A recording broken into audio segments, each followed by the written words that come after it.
Los ángeles son seres de luz creados por Dios. Solo que una parte de los ángeles se unió a una grande rebelión que ocurrió en el cielo. Uno de los ángeles, creados por Dios, que tenía una posición muy importante, se rebeló contra Dios. Y es por eso que ellos, al convertirse en enemigos de Dios, hoy están aquí actuando, también siendo nuestros enemigos para separarnos de Dios y para que nosotros podamos hundirnos también bajo su dominio.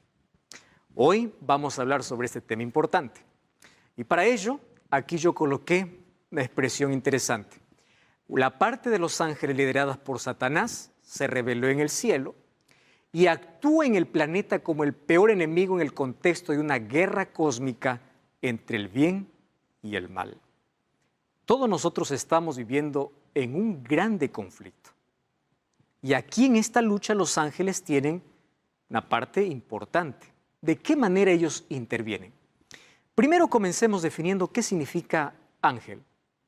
Para ello hay dos palabras. La primera es en hebreo y la otra es en griego o latín.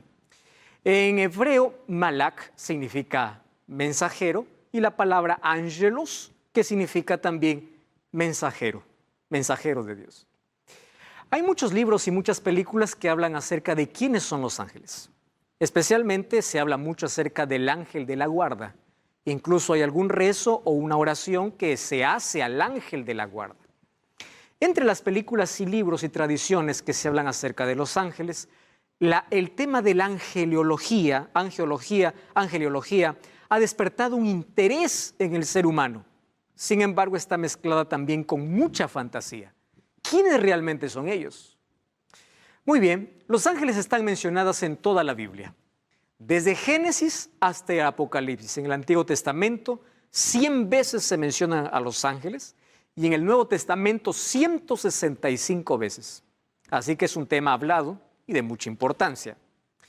¿Quiénes son ellos? No tenemos mucha información sobre cómo fueron creados, ni todas las actividades que realizan. Sin embargo, nosotros podemos saber por lo que está escrito en la Biblia que los ángeles tienen personalidad, es decir, tienen intelecto, tienen emociones y tienen voluntad. ¿Vamos a repasar? Vamos a abrir la Biblia. Por ejemplo, los ángeles cantaron en el nacimiento de Jesús. Lucas capítulo 2, versículo 13 y 14, ellos revelaron su emoción, su alegría cantando. Mira lo que dice Lucas capítulo 2, versículo 13. Repentinamente apareció con el ángel una multitud de huestes angelicales o huestes celestiales que alababan a Dios y decían: gloria a Dios en las alturas y en la tierra paz, buena voluntad para los hombres. Expresan su emoción y dice que ellos cantan. El cielo es un lugar de adoración y los ángeles siempre adoran. En segundo lugar, dice que estos se alegran mucho cuando un pecador se arrepiente. Jesús contó una parábola en el libro de Lucas capítulo 15, en sí son 3 parábolas, pero me llama la atención lo que Jesús dijo en el versículo 10. Dice así: así os digo que hay gozo delante de los ángeles de Dios por un pecador que se arrepiente. Los ángeles también festejan y se alegran cuando hay un pecador arrepentido.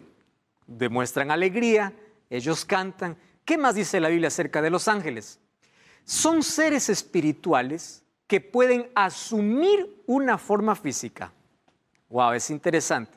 Por ejemplo, ahí en el libro de Génesis capítulo 19, cuando los ángeles llegaron para Sodoma y Gomorra, Lot fue para poder decirles que puedan quedar en casa, y después de mucha insistencia dice que ellos fueron y ellos comieron con Lot. Ellos asumen una apariencia humana. Lo mismo pasó también con Abraham. Ellos pueden asumir una forma física. Además, la Biblia describe que los ángeles tienen alas. En algunos casos, como los serafines o querubines, tienen entre 4 y 6 alas. Esto me llama la atención. Por ejemplo, vamos al libro de Isaías, capítulo 6, versículo 2.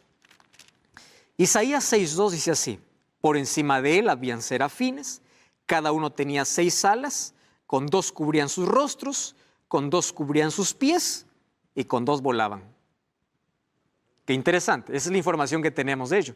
Cuando hablamos acerca de los querubines, también dice que tienen 4 alas y ellos están delante de la presencia de Dios. En el libro de Ezequiel, capítulo 1, versículo 6, nos da esta información. Además, los ángeles son seres súper inteligentes y poderosos. Y presta atención a esta información. Solo que ellos no poseen los atributos de Dios. ¿Cuáles son los atributos de Dios? Es decir, ellos no son omniscientes, ellos no son omnipresentes, ¿correcto? Ellos no están en todo lugar. Ellos no son eternos, porque fueron seres creados por Dios. Ellos no poseen los atributos de Dios. Sin embargo, ellos sí son superiores a los seres humanos. Cuando David decía, ¿quién es el hombre para que tengas de él memoria? Dice, lo has hecho un poco menor que los ángeles. Claro, son seres allí superiores, solo que son diferentes de Dios. Ellos no conocen todo, no lo pueden todo, no están en todas partes. Ellos están sujetos al tiempo, al espacio, necesitan moverse de un lado para otro. ¿Qué más dice la Biblia acerca de los ángeles? Los ángeles, como son criaturas, o mejor, seres creados por Dios, ellos no reciben adoración. ¡Wow! ¡Qué importante! Superiores al ser humano, pero ellos no reciben ni veneración, préstame atención, ni adoración. Ni siquiera permite que un ser humano se arrodille. El libro de Apocalipsis, capítulo 19, versículo 10, nos hace esta declaración. Dice así, yo me postré a sus pies para adorarle y él me dijo, mira, no lo hagas. Yo soy consiervo tuyo y de tus hermanos que retienen el testimonio de Jesús. Adora a Dios. Ellos no reciben adoración. Ellos son seres creados.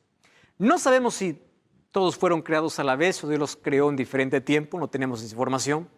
Y aquí hay un asunto interesante que debemos comprender de los ángeles. Los ángeles no son las almas, esa palabra almas lo voy a colocar entre comillas porque en sí no existe. Las almas de las personas muertas. No es que, una persona murió, ya su alma fue y se convirtió en un angelito. Eso no existe. Tampoco ellos evolucionan de otra vida. No es que los ángeles evolucionaron. Esa es una creencia antibíblica. Los ángeles fueron creados por Dios. Son criaturas de Dios. Y aunque son superiores a los seres humanos, no son iguales a Dios. ¿Correcto? Otra cosa, los ángeles no se casan, no tienen sexo, no mueren. No existen ángeles bebés ni ángeles adolescentes y no hay evidencia que Dios esté creando nuevos ángeles. Esto es interesante. Entonces, los ángeles no se casan, no mueren y no existen ángeles bebés ni adolescentes. ¿Recuerdas cuando Dios creó a Adán? No lo creó bebé, lo creó ya un ser humano. Entonces, los ángeles también son creados de esa manera. Y no es que ellos se reproducen. La reproducción es uno de los dones y regalos que Dios compartió con el ser humano. Ahora, otra cosa que entendemos de los ángeles es que son mensajeros y agentes secretos de Dios. Visitan constantemente nuestro planeta, ¿sí? Vemos en varias veces como un ángel visita el planeta para traer un mensaje a algún profeta o alguna persona. En la Biblia nosotros encontramos lindas historias hechas por los ángeles. Por ejemplo, en el libro de Hechos, capítulo 15, versículo 19, encontramos que cuando el apóstol Pedro fue encarcelado, ¿sabes qué cosa sucedió? Un día un ángel abrió la puerta de la prisión, sacó a Pedro de la prisión y lo puso en libertad. Dios envió ese ángel porque al día siguiente iban a ejecutar a Pedro y Pedro aún no había cumplido su misión. Y Dios envió un ángel para poder sacar allí de la prisión a Pedro. Dios también envió su ángel para poder cerrar la boca de los leones cuando Daniel fue colocado allí en el foso de los leones por causa de su fe. Los ángeles cumplen una labor importante y una de las que más me encanta y de lo que más repetimos acerca de los ángeles es que ellos protegen a los seres humanos y mucho más a aquellos que se entregan a Dios por completo. Lo que dice el libro de Salmos, capítulo 34, versículo 7, es una promesa realmente importante. Mira lo que dice el libro de Salmos, capítulo 34, versículo 7. Dice así, 34, 7. El ángel de Jehová acampa alrededor de quienes lo temen y los defiende. Me encanta esta promesa. Ellos cuidan, ellos protegen. Satanás puede intentar hacerte daño, mas ellos te protegen. Cuando hay algunos que dicen, pastor, la maldad existe, me han hecho maldad, y hay personas que quieren mi mal y me están dando esto y lo otro, solo le digo, colócate en las manos de Dios. Dios protege. Satanás no puede tocar tu vida a menos que Dios lo permita. Y cuando Dios lo permite, no es para destruirte, es a veces para pulir nuestro carácter. Muy bien, ellos forman parte de la comitiva divina en ocasiones especiales. ¿Tú sabías que los ángeles estuvieron presentes cuando Dios entregó la ley a Moisés? Fíjate lo que dice el libro de Hechos capítulo 7, versículo 53. Hechos capítulo 7, versículo 53. Dice así: vosotros que recibisteis la ley por disposición de ángeles y no lo guardasteis. Cuando Dios entregó la ley a Moisés, también estaban allí los ángeles. Y nosotros allí vemos que también acompañarán a Jesús en su segunda venida. El libro de Mateo capítulo 24, al hablar acerca de la venida de Jesús, dice que será gloriosa. Y el versículo 31 dice así: cuando el Hijo del Hombre venga en su gloria y todos los santos ángeles con él, entonces se sentará en su trono de gloria. ¿Para qué vendrán los ángeles? Los ángeles vendrán para reunir a las familias, aquellas que están distantes, porque en familias podremos subir al cielo. La segunda venida de Jesús será gloriosa y será acompañada por todos los ángeles. La Biblia dice que ellos son millares, son millones. La Biblia no menciona un número de ángeles. Mira, el libro de Hebreos capítulo 12, versículo 22 nos da esa información muy clara. Hebreos capítulo 12, versículo 22. Allí dice que son millares y millares. Hebreos 12, 22. Dice, siendo que os habéis acercado al monte de Sión, a la ciudad del Dios vivo, Jerusalén, la celestial, a la compañía de millares de ángeles. Y cuando nosotros vamos a Apocalipsis capítulo 5, versículo 11, dice así: miré y oí la voz de muchos ángeles alrededor del trono y de los seres vivientes y de los ancianos, y su número era millones de millones. ¡Wow! Impresionante, millares y millones. La Biblia también dice que los ángeles tienen nombre. La Biblia, por ejemplo, conocemos el anuncio del ángel Gabriel a María. Gabriel también se apareció a Daniel para poder explicar la misión o la visión que él no entendía. Los ángeles tienen nombres, tienen sentimientos, también expresan sus emociones, son superiores a los seres humanos, pero inferiores que Dios.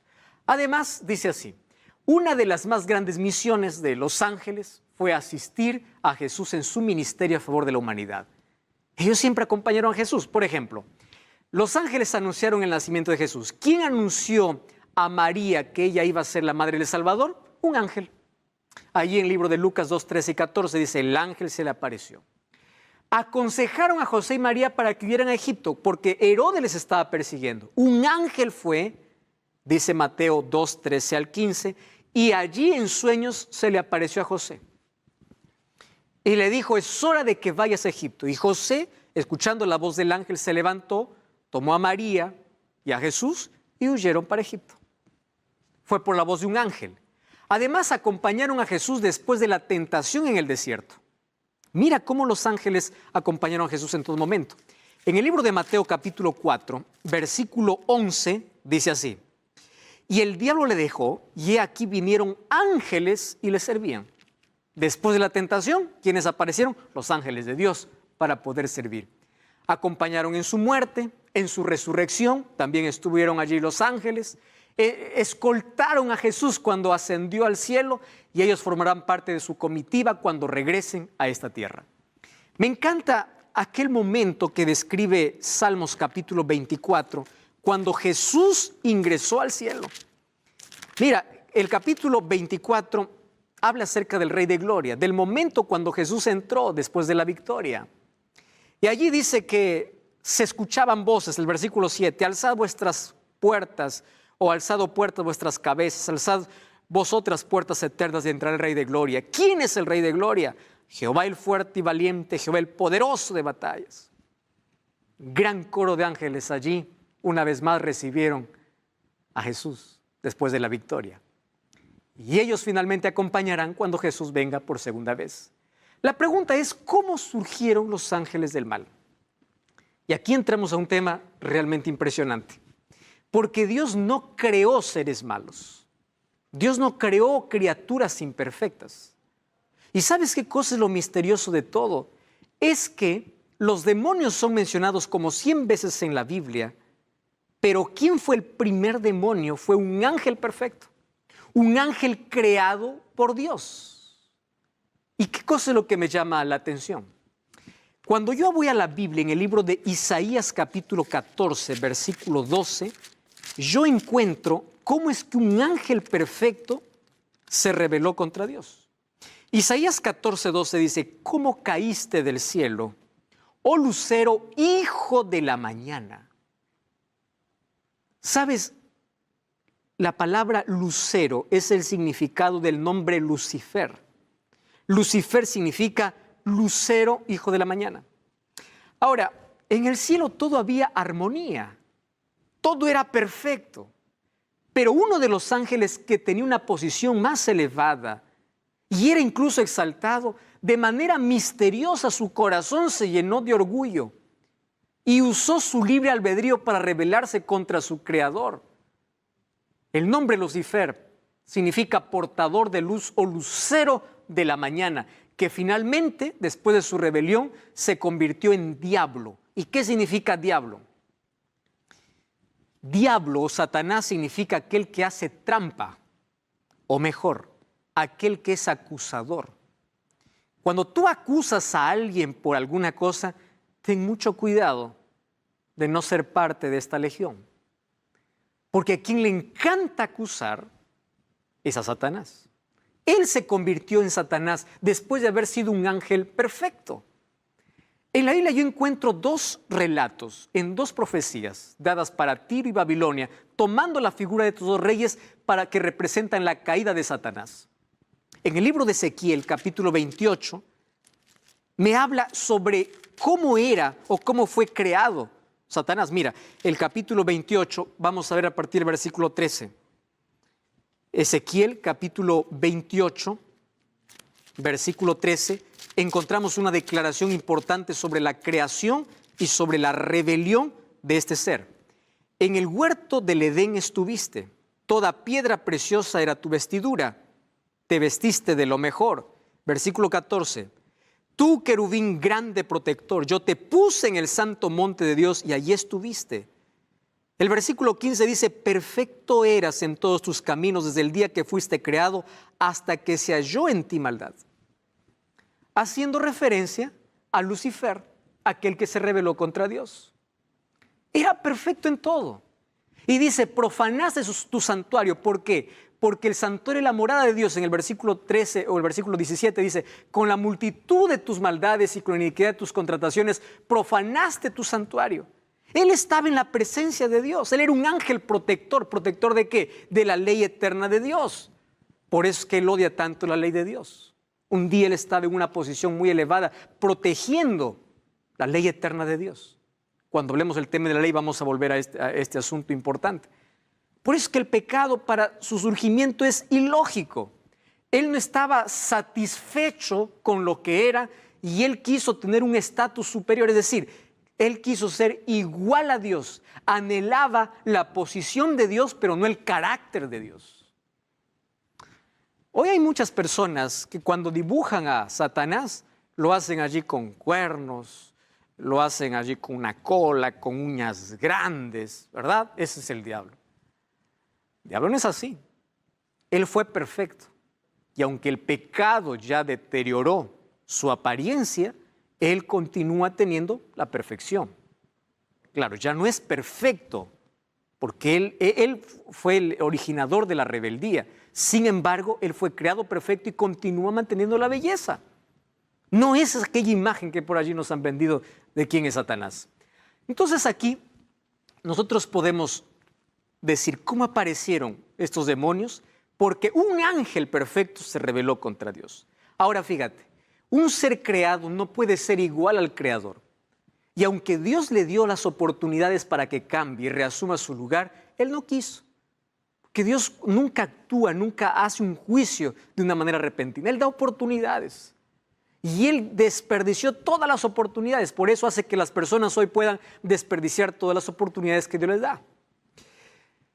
Él decidió enfrentar a Dios, reunió a muchos simpatizantes, Él colocó el espíritu de descontento, fue como una semilla que fue allí abriéndose entre todos los ángeles y declaró una guerra contra Dios. Y allí en el libro de Apocalipsis capítulo 12, versículo 7 hasta el versículo 9, encontramos cómo fue esta guerra en el cielo. Mira, Apocalipsis 12, 7. Dice así: después hubo una batalla en el cielo. Miguel, aquí tomando Jesús el título de general, el título de alguien que pelea. Y dice, y sus ángeles luchaban contra el dragón y sus ángeles. El dragón aquí representa a Satanás. Y no se hallaron ya para ellos lugar en el cielo. Fue lanzado el dragón, la serpiente antigua que se llama Diablo y Satanás, el cual engaña al mundo entero. Fue arrojado a la tierra y sus ángeles fueron arrojados con él. ¿Qué ángeles? Aquellas criaturas de Dios que también ahora formaron parte de esta rebelión. Y es por eso que hoy vemos tantas manifestaciones diabólicas, es que hoy vemos tanta mentira, porque hay miles de demonios también, que por causa de la rebelión fueron arrojados juntos con el iniciador de la rebelión, que es Satanás. Solo que esa rebelión fue trasladada a la tierra. Y nosotros sabemos cómo Satanás, él usa mucho algunas cosas desde el jardín del Edén para poder engañar a todo el mundo. Así como engañó seres perfectos en el cielo, hoy continúa engañando a seres humanos en la tierra. Y lo hace a través de la seducción, lo hace a través de la apariencia bonita. Él se disfrazó en la serpiente porque la serpiente no era el animal que hoy conocemos, era el animal más hermoso de la creación. Sedujo para poder llevar a la desobediencia contra Dios. Así como sedujo en el cielo a los ángeles, hoy seduce al ser humano para que tú te sigas rebelando contra Dios. Y Satanás no ha cambiado de estrategia. Él continúa seduciendo nuestros sentidos. Eva vio del fruto. Continúa colocando duda en el corazón y ofreciendo lo que nunca puede dar. Le dijo a Eva, seréis como dioses. Y miren la ruina en la cual todo el mundo cayó. Así también el pecado se trasladó aquí en la tierra. Entonces, el apóstol Pablo, en el libro de Efesios, capítulo 6, versículo 10 en adelante, dice que nosotros aquí estamos viviendo en una guerra espiritual. Y en una guerra, aquel que está desarmado, aquel que no tiene protección, muere fácilmente. ¿Y qué significa muerte en esta guerra espiritual? Formar parte de Satanás, del ejército de Satanás. El hecho que formes parte del ejército de Satanás y estás condenado a la muerte. Porque él no tiene nada que ofrecer. Placer momentáneo, diversión momentánea, eso es todo lo que ofrece. Pero nunca paz, nunca esperanza, nunca eternidad, nunca vida. Ahora, todos estamos en una guerra. Y él dice así, hermanos, vestíos de la armadura de Dios, porque Dios nos ha provisto de una armadura en esta batalla. Y me gusta lo que dice el libro de Efesios capítulo 6, versículo 10 en adelante. Y allí dice, vestíos de la armadura de Dios para que podáis estar firmes contra las hechanzas del diablo, porque no tenemos lucha contra sangre y carne, sino contra principados, potestades, gobernadores de las tinieblas de este siglo, huestes espirituales de maldad en las regiones celestes. Si tú te das cuenta, aquí lo que está haciendo Pablo es mencionar una jerarquía diabólica o una organización diabólica por una razón. Recuerda que los ángeles no son seres omnipresentes. Entonces el diablo no puede estar en toda parte. Él está en toda parte a través de sus demonios, pero él mismo no puede estar en todas las partes porque él no es omnipresente. Ese es un atributo que le pertenece solo a Dios. Entonces Satanás está bien organizado. Y aquí, según al apóstol Pablo, la organización diabólica consta en lo siguiente. ¿Quiénes están allí? En primer lugar, los principados, los que gobiernan todo. Luego siguen las potestades, luego siguen los gobernadores de tinieblas, luego las huestes espirituales en todas las regiones. Está bien organizado para causar daño y maldad en todo el mundo. Entonces el apóstol Pablo dice, para ello tienes que vestirte de la armadura de Dios, tomar el yelmo de la salvación. Tú puedes leer Romanos o Efesios capítulo 6 del 10 en adelante, el escudo de la fe, la espada de la palabra, los zapatos del evangelio. Tienes que tomar la coraza de justicia y tienes que orar en todo tiempo. No hay otra manera de poder resistir estas fuerzas demoníacas en este planeta. Eso es la manera como tenemos que enfrentarle. El apóstol Pedro ya nos decía, sed sobrios y velad, porque vuestro adversario el diablo viene como león rugiente buscando alrededor a quien devorar. Él no es nuestro amigo, es nuestro peor enemigo. Satanás solamente busca gente para devorar. Devora tus sueños, devora tu vida, devora tu familia, devora la paz, devora tu sonrisa, devora tus proyectos, te devora la vida. Y es un asesino porque él te mata lentamente, acabando parte por parte de ti. Entonces este mundo se convirtió en el escenario de un grande conflicto entre Dios y Satanás. Y allí los ángeles entonces están actuando, ángeles y demonios. Y ahora te voy a explicar la obra de ellos. Este mundo se convirtió en una guerra cósmica entre el bien y el mal. Y hay un asunto que me llama mucho la atención. El libro de Primera de Corintios, capítulo 4, versículo 9, mira lo que dice, 1 Corintios 4, 9. Dice, Dios nos ha exhibido a nosotros los apóstoles como postreros, como a sentenciados a muerte, pues hemos llegado a ser espectáculo al mundo, a los ángeles y a los hombres. Un creyente, un cristiano, está bajo ahora la mirada no solamente del mundo, sino también de los ángeles. Y este universo es el espectáculo o este mundo es el espectáculo del universo. ¿Qué cosa es lo que hacen los seres humanos y cómo actúan los demonios aquí y cómo el ser humano es seducido por ellos? Ahora, fíjate, el punto central de ese conflicto fue la cruz, donde Jesús ya lo derrotó. Satanás sabe que está vencido y que en breve será destruido. Entonces, todo sufrimiento que existe en este mundo, Dios no es el culpable. Tiene que verse y analizarse en el contexto de guerra. Porque estamos viviendo en un grande conflicto. Y en este conflicto Satanás maltrata a los hijos de Dios, trae calamidades para que el ser humano se vuelva en contra de su creador. Ahí está la respuesta para el dolor y el sufrimiento. ¿Cómo actúa Satanás y sus ángeles en el mundo? ¿Cuáles son sus armas? ¿Cuál es la estrategia que él usa? Y yo aquí he colocado 3 que considero las más relevantes en cuanto a su acción. En primer lugar, Satanás actúa con mentira, con trampa y seducción. Préstame atención. ¿Qué cosa es una trampa? Aparentemente es algo bueno para que caigas en ella.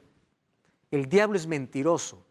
Trae 5% o 90% de verdad y 10% de mentira. Mezcla la verdad con la mentira. Por eso que hay muchos que abren la Biblia, leen la Biblia, pero creen también tradiciones. Y al mezclar tradiciones con Biblia, ya forman parte del enemigo de Dios. Porque no tener una clara visión de quién es Dios nos hace formar parte del otro lado. Ahora, presta atención. Él usa mucho la mentira, la trampa y la seducción. Él seduce. Él es un seductor. Mezcla la verdad con la mentira, él falsifica siempre la verdad, haciéndole parecer, o a la mentira falsifica haciendo parecer verdad, cuando no lo es, y se puede transformar en un ángel de luz. Mira lo que dice el libro de Segunda de Corintios, capítulo 11, versículo 14. Presta atención a ese texto. Dice así, no es maravilla porque el mismo Satanás se disfraza como ángel de luz. Entonces tú puedes ver manifestaciones asombrosas. No te asombres con todo porque no todo viene de Dios. Incluso no todo milagro viene de Dios. No deposites tu fe en un milagro porque no todos los milagros vienen de Dios. Satanás hasta se puede transformar en un ángel de luz. ¿Puede hacer curaciones? Puede. ¿Puede hacer milagros? Puede. Si hasta se transforma en un ángel de luz. Muy bien. Ahora te voy a mostrar algunas acciones. Y te voy a mostrar estas acciones para tener cuidado, para que nosotros no caigamos bajo las zarras del enemigo. Y presta atención, quiero que tomes allí lápiz y papel y puedas anotar algunos textos bíblicos porque por el tiempo no voy a poder leer todos ellos. En primer lugar, Satanás y sus demonios usan la fuerza, la intimidación y la persecución. Hay personas que se quieren entregar a Jesús y el diablo viene y los amenaza. Allí usa incluso a los padres. Si tú te entregas a Jesús, te amenazo con quedarte sin heredad. El diablo es un amenazador.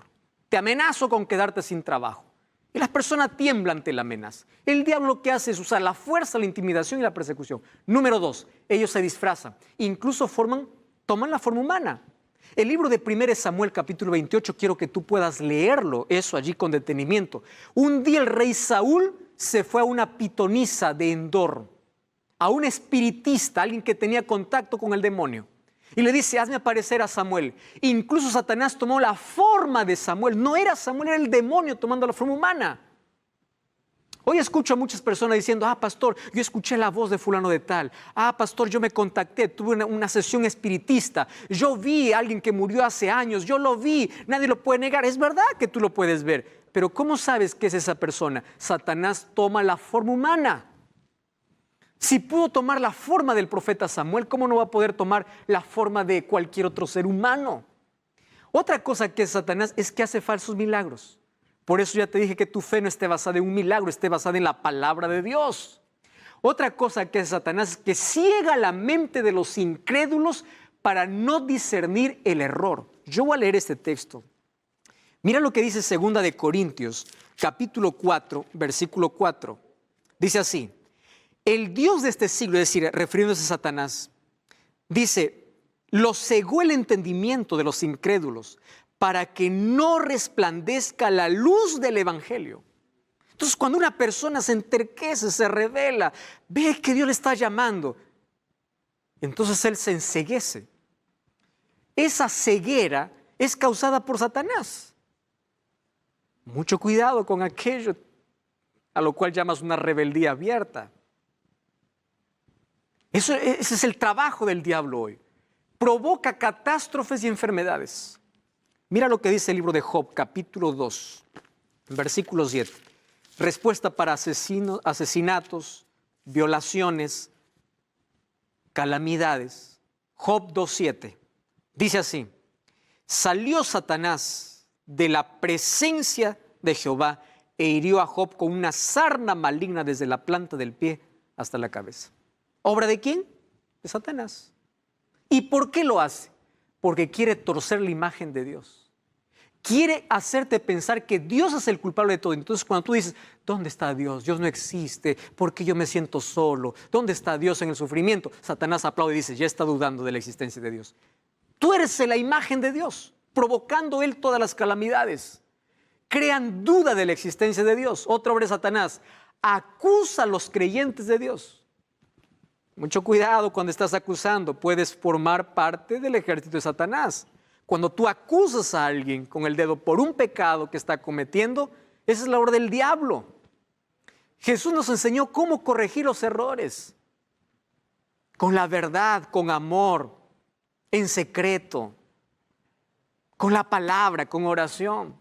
No acusando. Zacarías capítulo 3 dice que Satanás acusó al sumo sacerdote, a un líder, y le dice, este no merece nada. Satanás acusa siempre a los hijos de Dios. Satanás no es omnipresente, por eso es que Él no está en todo lugar. Y Él manda a sus demonios para que pueda actuar. Él puede seducir a las personas, pero jamás te podrá obligar, porque tú tienes libertad para decidir. Satanás, cuando toma posesión del ser humano, realmente lo esclaviza, lo amarra ante el cigarrillo, ante la droga, ante la pornografía, ante aquellas cosas que Él ofrece. Cuando caes en su trampa, te amarra, te esclaviza. Eso es lo que hoy se llama una adicción. Pero en el poder de Dios todo es posible salir, porque Dios tiene mayor poder. Cuando toma posesión de la mente y el cuerpo de quienes le permiten, Satanás puede tomar una posesión y hay muchas personas que tienen posesión demoníaca. ¿Y cómo se distingue una posesión demoníaca? Una persona que es poseída por Satanás tiene una fuerza sobrenatural. La voz que habla no es su voz, es la voz de alguien que está tomando posesión. puede levantar cosas y objetos con una fuerza sobrenatural y en fin. Eso es una posesión demoníaca. Recordemos que Jesús cuando estuvo en esta tierra a varios los libró del demonio. En el libro de Marcos capítulo 5 habla de un endemoniado gadareno que vivía allá en el cementerio. Pero Dios tiene mayor poder. El diablo, cuando nosotros entramos a su terreno, es darle la victoria. Hay unas personas que dicen, bueno, yo voy a entrar en ese terreno peligroso, pero no me va a dejar vencer. No entres en terreno de Satanás. No entres. Cuando la Biblia dice no, es no. No te acerques al árbol porque allí Satanás te va a tentar y vas a caer. No juegues con el peligro. Satanás y sus demonios impiden que una persona se entregue a Jesús. Incluso usa personas para desanimarte. Eso es lo que ocurre hoy. Satanás tiene trabajo de ofrecer diversión o llenar de actividades para que los seres humanos se separen de Dios. El diablo incluso puede estar contento de que tú vayas a una iglesia, que tú seas un religioso por fuera, pero por dentro no tengas un relacionamiento con Dios. A algunos les llena de diversión para que no conozcan de Dios y a otros les llevan de tanto trabajo para que descuiden la oración y el estudio de la Biblia. Satanás usa todo esto. Además usa como arma el desánimo y la duda. Estás desanimado, estás con dudas en el corazón. Son semillas que Satanás coloca. Sin embargo, ellos tienen un punto débil. Ellos no soportan ver a un cristiano de rodillas. Ellos tiemblan. El ejército de Satanás tiembla cuando ve una persona de rodillas delante de la presencia de Dios. No delante de una imagen, no delante de un santo, no delante de un hombre, delante de Dios. ¿Estás entendiendo? Satanás no tiene todo el poder a menos que nosotros lo podamos ceder. ¿Qué debemos hacer? Primero, tienes que saber que Satanás conoce tus debilidades y él va directo al punto donde eres vulnerable. Si tú ya caíste una vez, pierdes fuerza para ceder la próxima vez. Por eso, no cedas. Toda adicción, todo problema comienza con una mentira, una sola vez. ¿Escuchaste esa mentira diabólica? Una sola vez. Un poquito, solo un poquito. Así se comienza. Una sola vez. Y eso estás dando lugar para que Satanás te pueda esclavizar. Por eso no cedas. Y si ya cediste, Dios te puede libertar. Aférrate a Cristo. Número 2, reconoce que Él es más fuerte que tú, pero nunca es más fuerte que Dios. Por eso confía más en Dios. Intentarás separarte de Dios para vencerte. Por eso no te separes de Dios. No te apartes de Dios por cualquier cosa. Separa las cosas que te separan de Dios. Pero aférrate a Cristo. Tu vida cuando esté en las manos de Dios, Él no puede hacer nada. Enfrenta al enemigo y él huirá. El libro de Santiago 4:7 dice resistid. ¿Mas cómo se resiste? Aferrándose a Cristo. No des oportunidad al diablo y mantente firme en la tentación y va a pasar.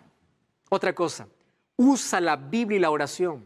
Sigue el ejemplo de Jesús. ¿Cómo es que Jesús venció a Satanás en el desierto? Escrito está, porque la palabra de Dios estaba en su mente, porque él meditaba y él oraba. Y esas son las armas poderosas que hoy nosotros tenemos para vencer a Satanás. Y recuerda que él está condenado a la derrota. Apocalipsis 20:10 dice que él finalmente será destruido. Él y todos sus ángeles ya están vencidos y en breve serán destruidos. Tú no puedes formar parte de su ejército. Y cuando Satanás recuerde tu pasado, tú recuérdale su futuro, porque Dios ya te perdonó. Acércate a Cristo y Satanás no tendrá más poder. ¿Sabes cuándo Satanás tiene ventaja sobre el ser humano? Cuando te separas de Cristo. Por eso es que la única cosa que Satanás tiene que hacer en la vida es separarte de Cristo. Cuando te separa de Cristo, allí tú puedes convertirte hasta en su juguete. Yo voy a hablar para ti. Probablemente caíste en una adicción. Estás amarrado, no puedes salir. Dices, yo estoy perdido. No lo estás. Mira a Jesús, Dios tiene mayor poder. Estoy hablando para ti que ya conoces sobre la palabra de Dios, pero todavía no estás decidiendo. ¿Por qué? Porque hay dudas, ya sabes de dónde viene la duda. ¿Por qué estás postergando? Porque el jefe me dijo, porque mis padres me dicen, porque los vecinos me dicen, porque los amigos me dicen. Ya sabes que Satanás usa como instrumentos a seres humanos. Y estoy hablando para alguien que está muy herido. Herido y se alejó de Dios porque alguien le hirió, alguien le ofendió, alguien le acusó. En lugar de ayudarle, le hundió. quiero que mires a esa persona como un instrumento del diablo, porque el único que hace eso es Satanás. Entonces levántate, vuelve a Dios. No te separes de Dios por cualquier cosa, por cualquier persona. Satanás está vencido. Tú no puedes entrar en su lugar. Él no puede obligarte a menos que tú le permitas. No cedas. Y si ya has cedido, levántate en el nombre de Dios. Aférrate a Cristo. Él ya está vencido. ¿Y sabes cuál es el final que le queda a Satanás y todos sus ángeles? Mira lo que dice el libro de Malaquías, capítulo 4, versículo 1. Dice así: viene un día ardiente como un horno. Los soberbios y los que hacen maldad serán como estopa. Aquel día vendrá, los abrazará, dicho Jehová de los ejércitos, y no dejará ni raíz ni rama. ¿Sabes cuál es su final? Un día todo acabará. ¿Y quiénes estarán allí? ¿O quiénes serán destruidos para siempre? Será Satanás y sus ángeles. Quiero que sepas algo. El fuego de la destrucción no fue creado para el ser humano. Fue creado para el diablo y sus ángeles por su rebeldía abierta. Pero si alguien quiere unir su destino a Satanás, es por propia elección. Dios hoy te da la oportunidad de ser libre. Hoy Dios te da la oportunidad de caminar con Él. Vamos a orar. Querido Dios, colocamos nuestra vida en tus manos. Danos un nuevo corazón, corazón puro. No queremos un cambio superficial, queremos un cambio real. No queremos un maquillaje externo, queremos una transformación interna. Por eso aceptamos a Jesús como nuestro Salvador y queremos ser vencedores en Él. Danos tu bendición. En el nombre de Jesús. Amén.